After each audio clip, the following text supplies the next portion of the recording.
অনেকে মনে করেন মেরুদণ্ডের সমস্যা শুধু বড়দেরই হয়, কিন্তু বাস্তবে বিষয়টি তা নয়। শিশুদেরও বিভিন্ন ধরনের মেরুদণ্ডের রোগ হতে পারে, যেগুলো অনেকগুলোই জন্মগত সমস্যা। অনেক সময় বাবা মা এগুলোকে প্রথমে গুরুত্ব দেন না বা বুঝতেই পারেন না, ফলে দেরিতে চিকিৎসা শুরু হয়, তখন জটিলতা আরও অনেক বেড়ে যায়।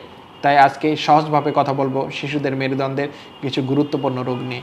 গুরুত্বপূর্ণ এই ভিডিওতে আমি আপনাদের সাথে আছি ডাক্তার মোহাম্মদ নেফার রহমান, সহকারী অধ্যাপক, পেডিয়াট্রিক নিউরোসার্জারি বিভাগ, national institute of neurosciences and hospital এবং chief consultant, Bangladesh paediatric neuro care centre.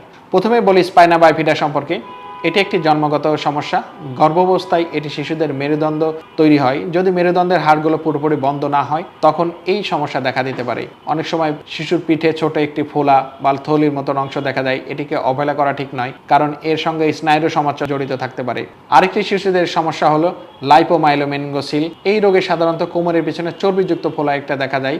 বাইরে থেকে দেখে এটি অনেকে সাধারণ চর্বির গুটি মনে হলেও ভেতরে স্পাইনাল কর্ড বা নার্ভের সাথে এটার সম্পর্ক থাকতে পারে, এবং এটার সাথে দেখা যাচ্ছে বাচ্চার পায়ের শক্তি চলে যেতে পারে, প্রস্রাব পায়খানার নিয়ন্ত্রণের সমস্যা থাকতে পারে, এগুলো থাকতে পারে।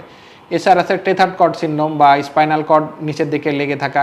এখানে স্পাইনাল কর্ড নিচের দিকে আটকে থাকার ফলে এবং শিশুর বয়স বাড়ার সাথে সাথে স্নায়ুর উপর টান পড়ে, ফলে ধীরে ধীরে পায়ে দুর্বলতা, হাঁটার সমস্যা, প্রস্রাবের নিয়ন্ত্রণ এসব দেখা দিতে পারে। শিশুদের ক্ষেত্রে স্পাইনালে টিউমারও হতে পারে। স্পাইনাল টিউমার হলে দেখা যাচ্ছে, যদিও এটি খুব সাধারণ নয়, কিন্তু স্নায়ুর উপর চাপ বাড়ে।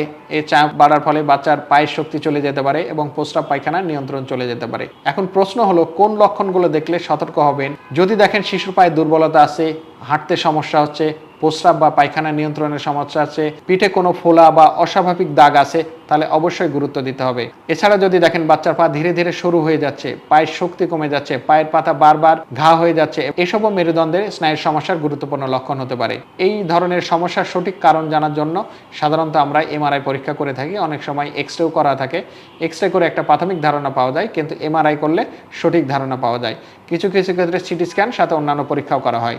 এসব পরীক্ষার মাধ্যমে স্পাইনাল কর্ডের অবস্থা বিস্তারিত জানা যায়। চিকিৎসার ক্ষেত্রে অনেক সময় অপারেশনের প্রয়োজন হয়, বিশেষ করে যখন স্নায়ুর চাপ বেড়ে যায় বা স্পাইনাল কর্ড আটকে থাকে। তবে ভালো খবর হলো, সময় মতো যদি রোগটা ধরা পড়ে এবং সঠিক চিকিৎসা করলে অনেক শিশুই স্বাভাবিকভাবে বেড়ে উঠতে পারে। কিন্তু দেরি হলে স্থায়ীভাবে স্নায়ুর ক্ষতি হতে পারে বা নার্ভের ক্ষতি হয়ে যেতে পারে। সবশেষে বাবা মায়ের কাছে একটি গুরুত্বপূর্ণ কথা বলবো, গর্ভধারণের আগে এবং গর্ভাবস্থায় প্রথম দিকে নিয়মিত যদি ফলিক অ্যাসিড নামে একটি ওষুধ খাওয়া যায়, তাহলে স্পাইনা বাইফিডার মতন একটি জটিল জন্মগত মেরুদণ্ডের ত্রুটির ঝুঁকি থেকে বাঁচানো সম্ভব বাচ্চাকে। তাই এটি প্রতিরোধের জন্য খুবই গুরুত্বপূর্ণ। তাই আমরা যদি বাচ্চার পিছনে ফোলা, অস্বাভাবিক দাগ, হাঁটার সমস্যা, স্নায়বিক কোনো লক্ষণ দেখি, তাহলে দেরি না করে একজন শিশু নিউরোসার্জন বা পেডিয়াট্রিক নিউরোসার্জনের পরামর্শ নিই। অনেক ক্ষেত্রে আরেকটি বিষয় দেখা যাচ্ছে বাচ্চার পিঠে ছোট্ট একটি ফুটা আছে, ফুটা দিয়ে কিছু পুঁজ বের হচ্ছে, অথবা ফোঁটা একটা আছে, ফোঁটাটা চামড়ার নিচের দিকে দেবে গেছে, চামড়ার সাথে তার সম্পর্ক নাই, নিচের দিকে ঢুকে যাচ্ছে। এটাকে অনেকে স্বাভাবিক মনে করে। এই বিষয়টাগুলো স্বাভাবিক না। এগুলোর সাথে বাচ্চার স্নায়ুর সমস্যা থাকতে পারে। এইগুলোর সাথে বাচ্চার পায়ের শক্তি চলে যাওয়া, বাচ্চার প্রস্রাবের নিয়ন্ত্রণ চলে যাওয়ারও কারণ থাকতে পারে। সুতরাং এইসব লক্ষণগুলো যদি আপনি দেখেন, তাহলে দ্রুত একজন পেডিয়াট্রিক নিউরোসার্জনের কাছে নিয়ে আসুন। কী কারণে আপনার বাচ্চার এই সমস্যাগুলো হচ্ছে, কারণটা জানা খুবই জরুরি।